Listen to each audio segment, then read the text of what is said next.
kalau pergi servis ini mau pakai duit pikiran, kenapa mau menangis dengan sukacita? Tapi saya penuh ucapan syukur. Saya bilang, 3 kereta saya sudah habis bayar. Saya ada rumah lagi. Saya penuh dengan ucapan syukur kepada Tuhan karena kebaikan Tuhan. Saudara, penetua khotbah tentang beli roda pun, 3 hari yang lalu, main saya pun ganti roda 201 biji, 14 inci saja, puluh. Jadi saya ganti traktor saya punya roda 500 lebih, 1 tayar. Tapi Tuhan yang memberi kecukupan. Tuhan begitu ajaib sehingga dalam perjalanan saya, hati saya menangis dengan penuh ucapan syukur, bersorak-sorai kepada Tuhan, memuji cintamu lebih daripada anggur. Saudara, ini bahagian yang kedua.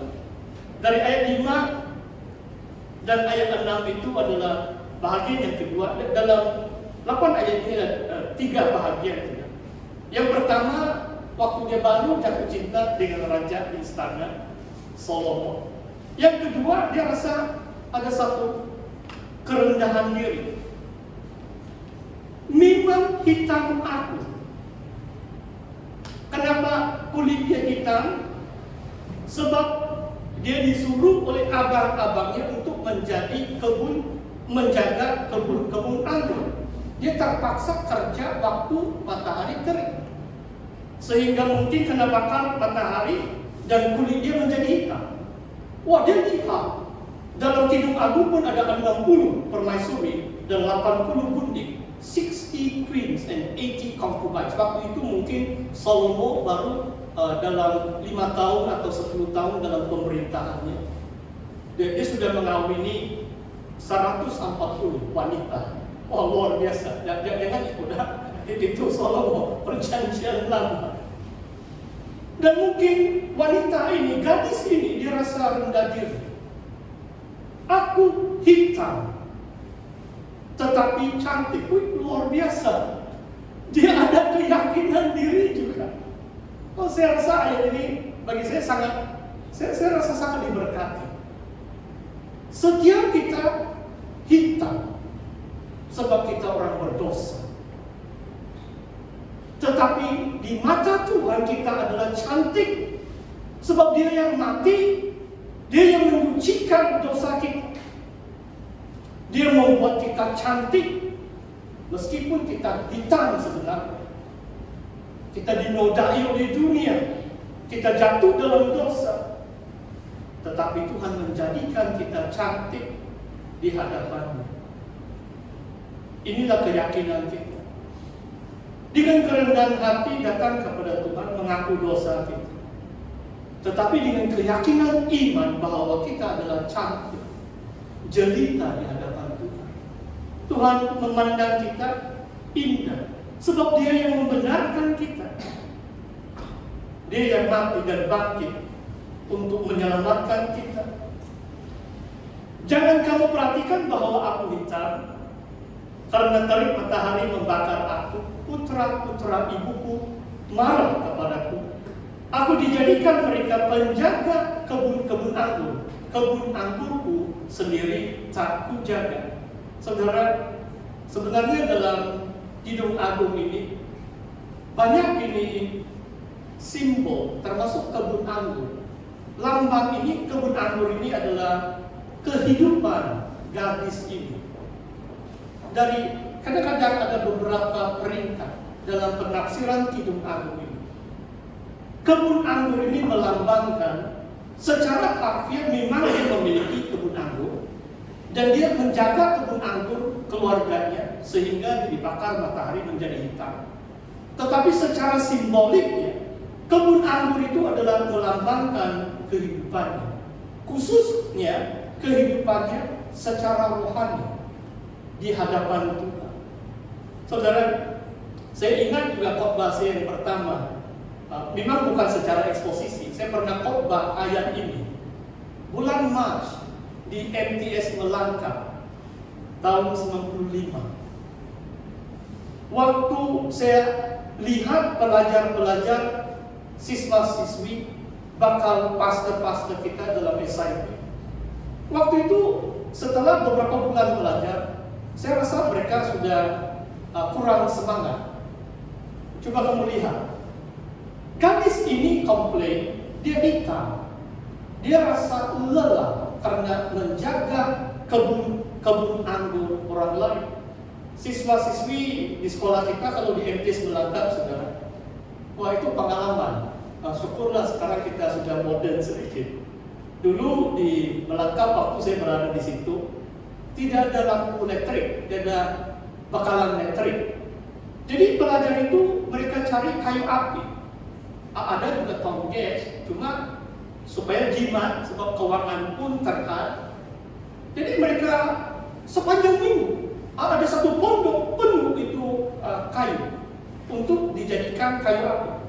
Dari pagi mereka bangun kebaktian subuh, jam 6 mereka sediakan sarapan, kemudian mandi, jam 8 belajar. Hari pertama sebelum jam 10 pagi saya masuk kelas, ada seorang perempuan pingsan sebab terlalu awal bangun, tidak cukup makan, terlalu penat bekerja. Dan nanti kopi-kopi saya beritahu kamu siapa itu wanita, sebab dia istri seorang pastor sekarang. Tapi mungkin secara umum saya tidak mau bagi tahu. Haleluya. Apakah maksud firman Tuhan, saudara? Dalam pelayanan kita perlu hati-hati. Terutama sekali kita jaga kebun anggur kita sendiri dulu. Jangan sibuk jaga kebun anggur orang lain. Jagalah hidup kerohanian kita terlebih dahulu. Peliharalah kasih semula kita, kegairahan kita bersama dengan Tuhan. Inilah kebun anggur kita yang kita jaga. Jangan kita terlalu sibuk. Dalam pelayanan pun, kalau mulai pudar semangat kita atau cinta kasih kita kepada Tuhan. Dan saya masih ingat ada satu kesan yang amat drastik waktu itu. Saya doakan ramai yang datang malam itu setelah saya khotbah satu ayat. Dan mulailah ada satu gerakan doa bulan Maret sampai bulan November. Saya masih cerita di MTs Melangkap. Dan bila saya lihat ada pelajar saya pingsan, saya cadangkan dalam musyawarah fakulti. Nanti jam 10 kita sediakan Milo dan biskuit. Dan kita imani saja. Dan mungkin minggu berikutnya. Dulu kalau sudah sarapan jam 6 sampai 12 tengah hari baru makan tengah hari. Tapi saya katakan jam 10 waktu rehat kita bagi itu pelajar Milo sama roti. Dan sekurang-kurangnya setelah itu tidak orang sudah jatuh pingsan. Haleluya. Kita perlu doakan walaupun sudah modern, cabaran bakal pastor kita tidak kurang mencabar dalam keadaan COVID-19 pada masa ini, supaya gereja kita semakin hari semakin maju, semakin memuliakan nama Tuhan. Saudara, bahagian yang terakhir ayat 7 dan 8. Ceritakanlah kepadaku jantung hatiku, di mana Kakanda menggembalakan domba, di mana Kakanda membiarkan domba-domba berbaring pada pecahan tanah. Saudara, gadis ini berada di istana. Dan Raja Salomo ini dikelilingi dengan pegawai dia, dengan istri-istri dia yang semakin ramai. Jadi bagaimana gadis ini mendekati raja? Dan mungkin dia orang yang bercinta itu pandai mencari hela untuk bertemu dengan kekasih kan. Wah, jangan-jangan itu petrol minyak habis pun tidak apalah itu. 1 jam itu ada pasang untuk kereta, sebab masih bercinta, masih cerita itu. Tapi hati-hati ya, janganlah masalah nanti ada yang lain yang tidak patut berlaku. Dan dalam kisah ini, saudara, dia tanya dengan sang raja, di mana Kakanda menggembalakan domba? Maksudnya dia mau cari peluang untuk pergi ke satu tempat. Mengapa aku akan menjadi serupa penggembala dekat kawanan domba teman-teman? Saudara, perhatikan ayat ini. Gadis ini tidak puas hati. Kalau dia hanya memandang sang raja dari jauh atau di pinggir-pinggir serupa penggembara, mungkin kawanan domba raja itu banyak kan? Dia tidak puas hati. Kalau dia hanya di pinggir-pinggir, dia ikut sang raja. Sama juga kekristenan kita saudara. Adakah kita puas hati? Hanya memandang Tuhan dari jauh. Saya boleh katakan bahwa yang paling ketara sebelum dan setelah saya lahir kembali atau mengenal Tuhan waktu saya 17 tahun adalah sebelum saya mengenal Tuhan, memang keluarga Kristen. Saya anggap bahwa Yesus jauh di surga. Yes, I believe in Jesus. In heaven, far away. Sebab saya tidak kenal Tuhan secara pribadi. Saya tidak tahu Tuhan mau mendekati aku. Saya tidak tahu sebagai orang beriman saya dapat menghampiri Tuhan. Dalam suratan Yakobus mengatakan, hampirilah aku dan aku akan menghampiri engkau. Draw near to me and I will draw near to you. Ini bergantung kerinduan dan keinginan kita untuk mendekati Tuhan. Dan sang raja ini mungkin dia pun mulai sudah jatuh cinta dengan gadis sulam itu. Dan dia katakan ayat yang ke-8, jika engkau tidak tahu hai jelita di antara wanita, ikutlah jejak domba dan gembalakanlah anak-anak kambingmu dekat perkemahan para gembala. Mungkin dia bagi itu himba, dia bagi satu tanda. Kalau kamu pergi sana dekat kemah itu para gembala, nanti saya pergi sana, kamu bolehlah kita boleh bertemu di sana. Wah, tidak tahu sekarang melalui Instagram atau Facebook atau WhatsApp. Oh, sekarang cara bercinta lain. Bukan di kemah gembala-gembala. Ada orang bagi tahu saya sekarang ada cinta Instagram, ada cinta Facebook, ada cinta WhatsApp. Tidak salah juga itu. Tapi kalau sudah kawin, jangan main-main lagi dengan orang lain. Berwasaplah dengan istri atau suami tersayang saudara.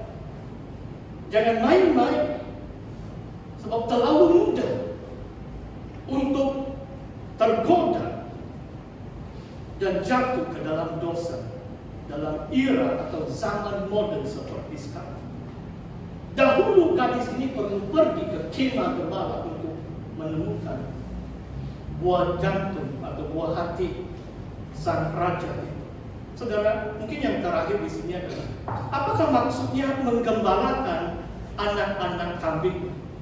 Raja Israel adalah disebut sebagai gembala umat Tuhan. Dan ini satu kalimat yang sangat indah.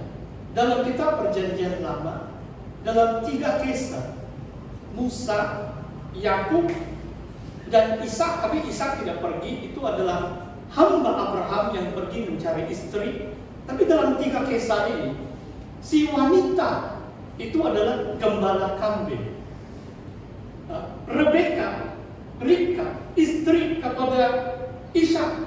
Mungkin dia memang ke semua dikatakan cantik, jelita. Wah, semua istri tokoh-tokoh iman macam cantik, beautiful, luar biasa. Tapi mungkin dia kuat sehingga dia dapat ambil air untuk unta-unta dan haiwan kepada hamba Abraham. Demikian juga Rakel. Waktu Yakub sampai di dekat perigi, Rakel pun sedang menggembalakan kambing-kambing. Maksudnya saudara, kalau saudara mau mendekati sang raja, melayanilah Tuhan. Menggembalakan domba-domba adalah kita setia dalam pelayanan. Kalau kita mau menikmati cinta kasih dari Tuhan, setialah dalam pelayanan. Dalam kitab Maliaki, pada akhir zaman, firman Tuhan mengatakan Tuhan akan membuat perbedaan. Anak-anak yang setia yang melayani Dia, atau mereka yang tidak setia yang tidak melayani Dia. Perempuan atau gadis sulam ini disuruh untuk menggembalakan anak-anak kambing. Maksudnya kita ada satu